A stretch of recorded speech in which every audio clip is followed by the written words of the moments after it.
माफ कीजिएगा, दबे लफ्जों में ही सही, जुडिशियरी को भी अब लोग इंक्लूड करने लगे हैं कि वो भी कंप्रोमाइज्ड है। समझ लीजिए कि देश के एक आदमी के पास पूरी ताकत दे दी गई। आजाद हिंदुस्तान में पैदा हुआ, वो कैसे इस बात को मान ले और उस पर यकीन बना ले कि हम गुलाम हो गए हैं। मुजरिम वही नहीं है जिसने जुर्म किया हो और बच गया हो।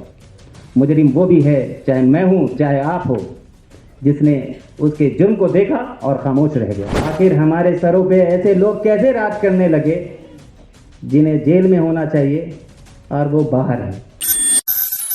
कि मुल्क में हर कोई परेशान है और परेशानी की वजह जो है वो ये है कि संसाधन को, जो इम्पोर्टेंट संसाधन है, चाहे गेल हो, भेल हो, सेल हो, एयर इंडिया हो, शिपिंग हो, कुछ भी हो, वो चंद लोगों को दे देना। आप समझेंगे बिजनेसमैन बहुत खुश हैं, बिल्कुल खुश नहीं है। चंद कारोबारी जिन्होंने टेक ओवर कर लिया है इंडिया के इकोनॉमी को, वो लोग ही खुश हैं। चाहे 10,000 करोड़ के टर्नओवर की कंपनी होगी, आप यकीन मानिए कि वो नाखुश हैं, लेकिन वो कहते हैं कि अब वो वक्त चला गया कि जब हम कुछ बोल भी सकें।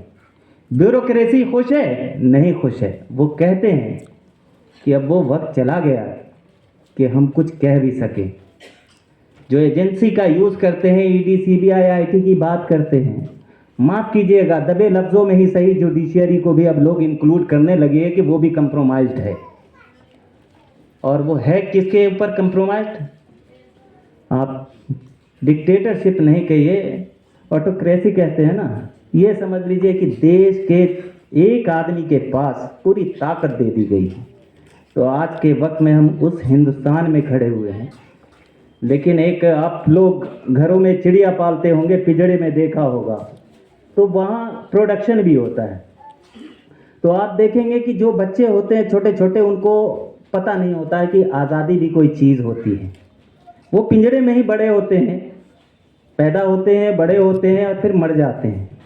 उनको नहीं पता कि बाहर की दुनिया क्या है। लेकिन अगर उनको आज़ाद छोड़ दिया जाए तो उनके पास पंख लगा हुआ है, उनको पता है कि वो आज़ाद पंछी हैं। वैसे ही मैं यकीन से कह सकता हूं कि इस हॉल में जितने लोग बैठे हुए हैं, या तो उन्होंने आज़ादी की लड़ाई में, उनके परिवार वाले लोगों ने, उनके लोगों ने हिस्सा लिया होगा, नहीं तो आज़ाद हिंदुस्तान में पैदा हुए हैं। तो जो आज़ाद हिंदुस्तान में पैदा हुआ, वो कैसे इस बात को मान ले और उस पर यकीन बना ले कि हम गुलाम हो गए हैं और हमें कोई फर्क नहीं पड़ता। क्या हम गुलाम हिंदुस्तान अपने बच्चों को, आने वाली पीढ़ी को दे के जाएंगे? क्या आप लोग ऐसा सोच सकते हैं? नहीं सोच सकते। तो इसीलिए आज के जो हालात हैं, जो इंडिया गठबंधन बना है, उसमें आप देखेंगे कि अलग अलग जो लोग एक दूसरे को गालियां देते थे, बुरी बातें करते थे, उनके गलतियों को उजागर करते थे, वो सब साझा हैं। आज के वक्त में भाजपा के लोग ऐसे, जैसे गांव में महिलाएं कुछ ऐसी होती हैं या पुरुष कुछ ऐसे होते हैं कि इसकी बात उसको कह दे, उसकी बात उसको कह दे, झगड़ा लड़ाने वाला। आज के वक्त में हमारे प्रधानमंत्री उस पद की गरिमा को ना समझते हुए यही काम करते हैं कि गहलोत साहब ने उसके साथ ये किया, समाजवादी पार्टी ने उसके साथ वो किया। इस तरह की बातें करते हैं जो मर्यादा में नहीं आती। मैं सिंपल सा यही कहता हूँ कि जिस तरीके से राहुल गांधी ने एक शुरुआत करी, चूँकि मैं कांग्रेस का नेता हूँ, नेता क्या हूँ, आप ही के बीच से उठ के आया हूँ, तो आप ये समझ लें कि जिस तरीके से पार्टियाँ जुड़ रही हैं अपने विचारधाराओं के बाद भी, चूँकि कॉन्स्टिट्यूशन को बचाना है, हिंदुस्तान को बचाना है, जो आज़ादी के लिए, जिस आज़ादी के लिए हमारे लोगों ने शहादत दी थी, उसको बचाना है।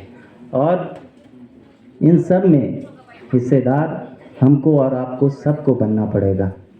अदीब साहब, मैं आपके वीडियो सुनता हूँ और यकीन मानिए मुझे पसंद है बहुत, और उसको कई जगह फॉरवर्ड भी करता हूँ कि बहुत सारे हमारे डिफरेंसेस होने के बावजूद हम लार्जर स्केल पे कि आज़ाद हिंदुस्तान और जो कॉन्स्टिट्यूशन बाबा भीमराव अंबेडकर साहब ने हमको दिया है, उसको बचाने के लिए हम आज इंडिया अलायंस में एक साथ खड़े हैं। और चंद दिन बचे हैं। मैं सोशल मीडिया का आदमी हूँ, मैं उस लाइन पे जाना चाहता हूँ कि मुजरिम वही नहीं है जिसने जुर्म किया हो और बच गया हो। मुजरिम वो भी है, चाहे मैं हूँ चाहे आप हो, जिसने उसके जुर्म को देखा और खामोश रह गया, गवाही देने से बच गया। आखिर हमारे सरों पे ऐसे लोग कैसे राज करने लगे जिन्हें जेल में होना चाहिए और वो बाहर है। उसमें हमारे और आप, मैं इकलौता ये नहीं कह सकता कि किसी की गलती है, क्योंकि नेता जो है समाज का आईना होता है। आप गलत फहमी में मत पड़िए कि नेता कुछ और प्रोडक्ट होता है। नेता कोई भी जो स्टेज पे है वो आपको जो पसंद होगा वो काम करेगा। अगर मेरे किसी गलत काम को आप अप्रिशिएट करेंगे और खामोश रहेंगे तो मैं सोचूंगा ये काम लेजिटिमेट हो गया, इस काम को करने में कोई गुरेज नहीं है, ये बुरा है ही नहीं। आज के वक्त में देखेंगे तो किसी को खरीद लिया, किसी को बेच दिया, किसी को जेल में भेज दिया, कि बलात्कारियों तक को मजहब में बांट दिया गया और सब खामोश रहे। तो ये वक्त, अब चंद दिन बचे हैं, 2024 है और आप आवाज नहीं निकाल सकते, लेकिन इस बात को जानिए कि जो उनकी विचारधारा है आरएसएस की, वो सुबह 9 बजे से 8 बजे से 9 बजे तक में हर किसी के मोबाइल पे है कि गांधी जी ने क्या किया, गांधी जी कैसे बुरे थे। आज गांधी एक सोच और दूसरी एक सोच की लड़ाई है। आप समझ सकते हैं कि जो लोग गांधी को पढ़ते हुए आए हैं उस सोच को कैसे मरने देंगे। तो आप अपने खामोशी को तोड़िए, आपकी खामोशी आपके मोबाइल में है। आप गलत बातों को लिखिए। आप मोदी जी की, कम से कम मैं एक बात कहूंगा इस सभा में मौजूद मुस्लिम वर्ग से, आप सोशल मीडिया पे गलती से भी मोदी जी की बुराई मत कीजिए। अगर आपने बुराई कर दी तो समझ लीजिए उनके वोट में इजाफा होगा।